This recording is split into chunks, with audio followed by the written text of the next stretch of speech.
So we just got Project Overkill moved back into the garage. I'm getting ready to start working on it. But before I do, I was just sitting here admiring this Z28 emblem. I believe it to be original to the car. Sure does look the part. Perhaps Project Overkill is a true Z28. So guys, that's what I want to talk to you about today.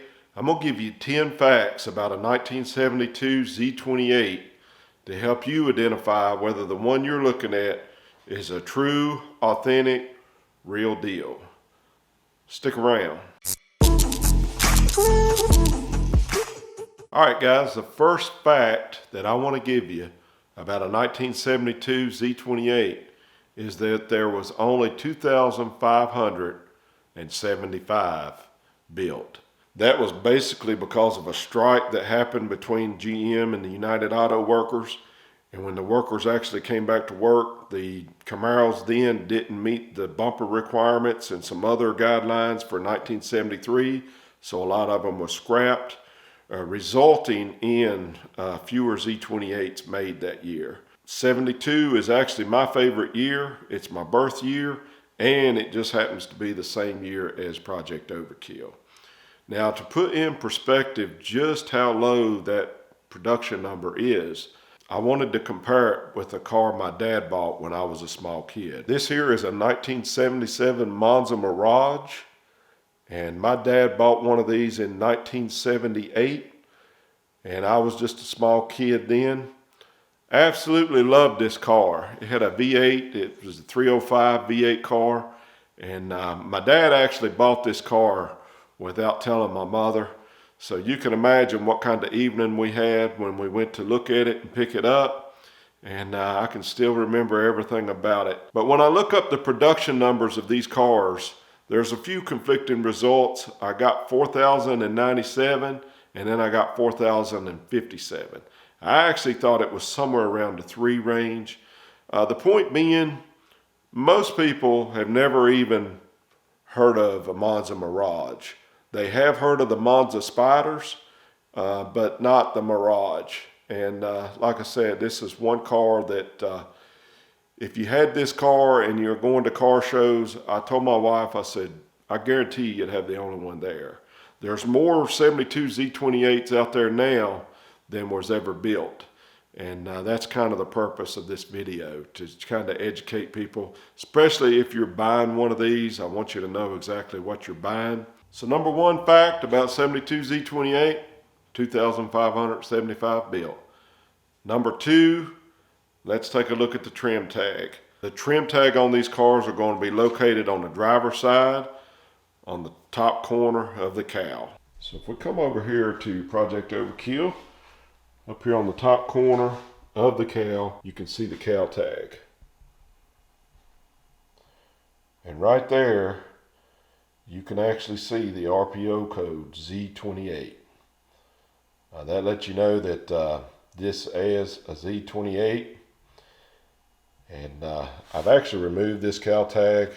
I've got the original rivets here, and I've got the original style rivets to go back. We are in the process of replacing this upper cowl due to some rust in the corners and everything. Like I said, this car is under restoration, but your cowl tag is going to have Z28. The next thing on our list that I want to show you is that number sitting right beside of it. I want you to keep that in your mind while we go look at another photo. Alright, so what we're looking at here is a photo from one of my nasty Z28 club calendars. And this is actually a 72 Z28. And all your Z28s end up having these rally stripes. They had them on the hood and on the trunk. Not on the top, just the hood and the trunk. So that's another spotter's guide of Z28. It would have the stripes. And those stripes are usually indicated right here. And you can see right here on Project Overkill, it actually says DX3. What in the world is that? So I went for a long time not knowing what DX3 was. And when I got the car, I asked some guys, I said, what in the world is this beside where it says Z28 on the trim tag?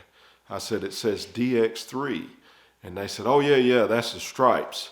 That's the stripes. And you know, most of the time when I look at these cal tags, it'll say like .19 or whatever. I've seen a few different things listed there. And that does have to do with the stripes. And all you Z28s did have those rally stripes. However, in 1972, DX3 was an option that was available, and it was stripe delete. So Project OverKill left GM with just the Z28 badges with no rally stripes. And I thought that was pretty cool when I found that out.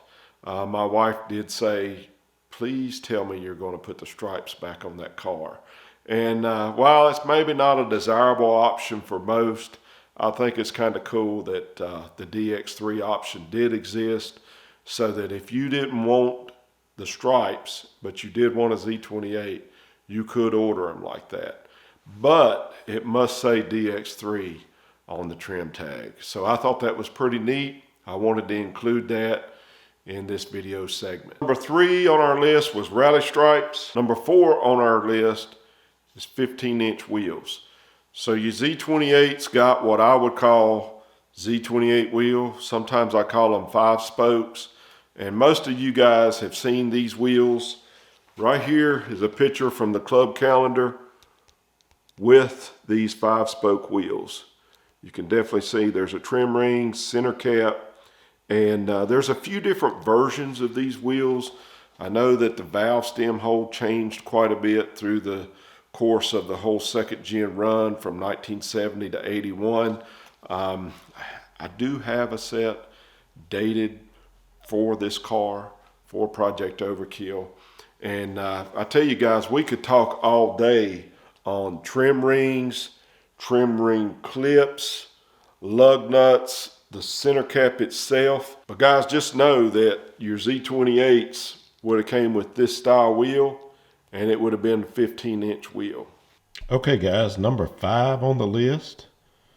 Due to the 15-inch wheels, your Z28 would have these aluminum spacers to make up the difference on the bump stops on the lower control arms.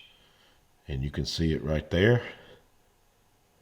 Now if these are missing, the hole should still be there to be able to bolt those up, but that's what that looks like.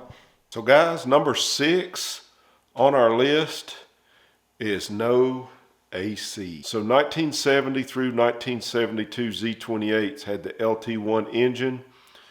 This means they had solid lifters, they were a high compression engine. So none of those cars got air conditioning. It wasn't till 1973 that you could get air conditioning in a Z28 on the second gens. If you're ever looking at a 1972 Camaro and it's got the Z28 badges, if you're standing way over here in the front and you're looking at that firewall and it's got that large AC suitcase on it, something is wrong. So all of your Z28 70 to 72, mainly we're talking about the 72s in this video, were all non-AC cars. And as you can see over here on Project OverKill, that even though we've got everything removed, that is a non-AC firewall. You can tell just by the opening of it. You've got the 2 holes there for the heater core. It's a non-AC firewall. Hopefully that's showing up on camera. I'll go over there and give you a close-up of that. Right now I want to give a huge shout out to John over at VVG Restoration Station or at Vinyl Village Garage. There it is pulled up on my phone. I'll put a link to his channel in the description below. So I'm a creature of comfort. I like to be warm in the winter, I like to be cool in the summer. But I have always been against putting AC on this car because I didn't want to deviate from the true, authentic Z28 that it was. Meaning that I didn't want to smooth the firewall out like most do when they add a vintage air system. And one day I was on YouTube and I was just browsing. I was looking up vintage air systems and I was trying to figure out if there was a way to install a vintage air system and keep the factory look on the firewall. And that's how I found John's channel. He's actually done that to a Firebird, I believe it was. and when you stepped up close to it, you couldn't tell that it wasn't original. Obviously, you're going to see a compressor in the engine bay. You're going to see some AC climate controls in the interior part. But he was able to do that on a first gen. If he can do that on a first gen, we're going to make it happen on this second gen. And so I think I will just enjoy the car a lot better with air conditioning, but I'll still be able to maintain the factory looking firewall that this car left GM with. And that makes me happy. And I can't wait to move forward with that progress on this car. So right here's a close-up view of the firewall itself for a non-AC car. And also, while we're here, there's some numbers that are stamped right in this area. That's part of a hidden VIN on this car. So you'll want to be aware of that if you're looking for an original car. It should match up with your VIN over on the dash. More on that later. Guys, number 7 on the list. Let's talk about the gauges. So your Z28s would have gotten a gauge cluster. This would have consisted of all your gauges, not just those dummy lights. And the speedometer in 1972 was 130 mile an hour, and the tachometer was the 8K. The gauge cluster for this car is actually put up. I don't have the original one, but I have one that's been restored. And prior to 72, your 70s and 71s had the 150 mile an hour speedometer. And then, like I mentioned, it was downgraded to the 130 in 72.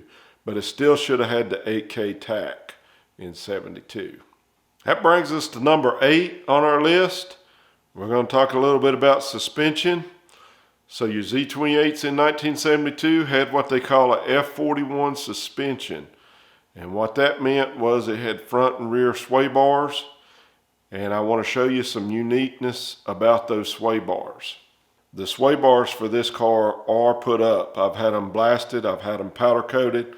But one of the unique things that I found when I was taking the car apart is this particular shape on the right side of the sway bar. And I actually thought something was wrong when I saw it. I thought, man, this is a bad casting or something, because it's got that little triangle piece on it. But it actually shows that in the assembly manual. And you can see right here, it says RPO F41 with L48, L65, and Z28. So all your Z28s would have this funny looking right side end on your sway bar. And I'm not sure the reasoning for that. I'm thinking maybe it's just for identification purposes on assembly line. I have no idea. Like I said, I don't claim to be an expert on these cars. These are just things that I have found during the restoration of Project Overkill that I thought were very neat. And I'm wanting to compile them all into this video for you guys. If you do know what the purpose of this little triangle piece is other than identification, leave me a comment in the comment section below. But I did think it was very interesting. All right, as far as the rear suspension goes, your Z28s also got the rear sway bar. And you can actually see evidence of that in the assembly manual. As we can see here, if I can get this to focus, you can see our rear sway bar being installed here. And you can see this number 10 note pointing to the rear sway bar. If we go over here to number 10, you can see that right there says RPO Z28. If you're actually looking at a 72 Z28 for sale and it's missing the rear sway bar, the brackets should still be there. Let's take a look under the car. So it's pretty dark and dirty under here, but right there on the bottom of the frame rail as it comes up around the rear tire, you can definitely see the upper mount for the sway bar down links welded to the frame rail. That one on the other side is also present as well. So even if you're looking at a true Z28 car and the sway bar is missing on the rear, the brackets should still be welded to the frame rail. Number 9 on the list is the bumper guards. If we go back to a borrowed photo again, you can see these bumper guards here installed on this Camaro. This is actually a 1970 Camaro, but you can see what they look like right here installed. Some people love them, some people hate them. Your Z28s would have had them. So I've had a lot of these bumpers over the years for these cars, and this original bumper from Project OverKill is the only one that I've had that's had the extra set of holes for the bumper guards. You can see the mounting hole right here. And obviously there's another one on this other side where I've got this bag for some of the bolts attached to. But your 72 Z28 should have these bumper guards. If not, it should still, if it has the original bumper, it would have the hole for them to be mounted to. Unless all that's been switched out. But it's just another thing to look for. So guys, number 10. This is the big one. And I'll bring you in for a closer look on this. But starting in 1972, they made it real easy for the VIN number to tell you what the car was. Starting with the 5th digit for a Z28, 1972, that 5th digit has to be an L. If we come in here and we read our VIN, we've got 1Q87L. So that 5th digit there is showing an L. So guys, if the 5th digit's not an L, then it's not a true Z28. And I know what you're thinking, Russell, why didn't you just tell us that first, right? Well, actually no. And I could have told you that in the beginning of this video, but I think all those other little clues that I showed you are just as important. We know that sometimes that these cars have been rebodied, and we know that you're not supposed to do that, but it has happened. There is 2 hidden VINs that I know of. So as I had mentioned previously, there's a hidden VIN number under the heater box. And there's also one under the hole where the blower motor would be. It's hard for me to get the camera back in here, but you can see evidence of it there on the side of the cow panel there. So what prompted me to make this video was an episode that Dennis Collins did on Coffee Walk, where they actually went and purchased a 1972 Z28 out of this lady's garage. This car had been sitting for some time. It had all the paperwork, and they were actually going through all the spotter's guides to verify that it was in fact a real Z28, and they hit on a lot of them. But I wanted to compile all of this in a list in this video just to help you guys out in case you were actually looking to purchase your own 72 Z28. All right guys, one more thing before I let you go. So last Saturday we got a huge shout out from Kevin Tetz with the Paintucation Series channel. And most of you probably know Kevin. He's been an icon in the restoration industry for as long as I can remember. I've been a long time follower of his, and I've learned a lot from his channel. I've actually got the whole Paintucation Series DVD set that I've watched over. Kevin has done several projects. This is his 1966 Mustang called Jaded. He's also done one that was a 2nd gen Camaro called Z-Sled. I believe that was a 1978 Camaro. And he's got a new project called the Garbage Camaro. There'll be nothing garbage about it when he gets done, let me tell you that. But this Garbage Camaro, Derek from Vice Grip Garage actually pulled this thing out of a barn where it had been left for dead. And it was meant to be just a parts car. Kevin also has a 76 that he was thinking about building, using this 74 as a parts car. But once he got to disassembling this 74, it had really good bones. It had been in an accident, but him and Chris had actually been able to fix that. They actually pulled the A-pillar out, got it to where it needed to be. And the plan for this garbage Camaro is to basically convert it to a 70 to 73 Camaro. Now, most of you that's been around and you've checked on the prices of these 70 to 73 Camaros, you know how they went through the roof. They're basically almost like a 69 Camaro now. It's almost to where you can't hardly touch one. If it's in any type of shape at all that's worth rebuilding, cost you an arm and a leg. The beauty of the garbage Camaro is it's a plain Jane Camaro. All of this front sheet metal can be bolted onto it, and with the help from AMD with the replacement panels, the back can be converted as well. So just for a fraction of the cost, you can have the dream car you've always wanted without a really high price tag. It's kind of the same thing being done on the Mustangs now with the coupes. They're doing a fastback conversion on them, and you know, they're getting a fastback for a fraction of the price. But I thought it was pretty cool, and it's one of my favorite projects on YouTube right now.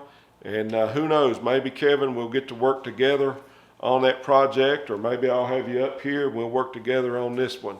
But I appreciate the shout out. All you guys go check out the garbage Camaro and tell Kevin that Double R sent you. So what do you think? Is Project Overkill a true Z28 car? Yeah, it is. It's one of those 2,575 cars that we talked about earlier in the video.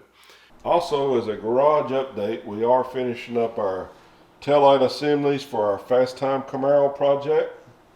So look for a video coming out on these soon. And right here's a sneak peek at Project Sally. We're just about finished on our last video for it, and about to release this series to you guys. So stay tuned for that as well. Guys, with all that said, if you enjoyed this video, please consider subscribing. There will be a playlist here in the corner that is in sequential order of this car being built right here on YouTube. We are back in the garage. We are working on it, and the new videos are coming.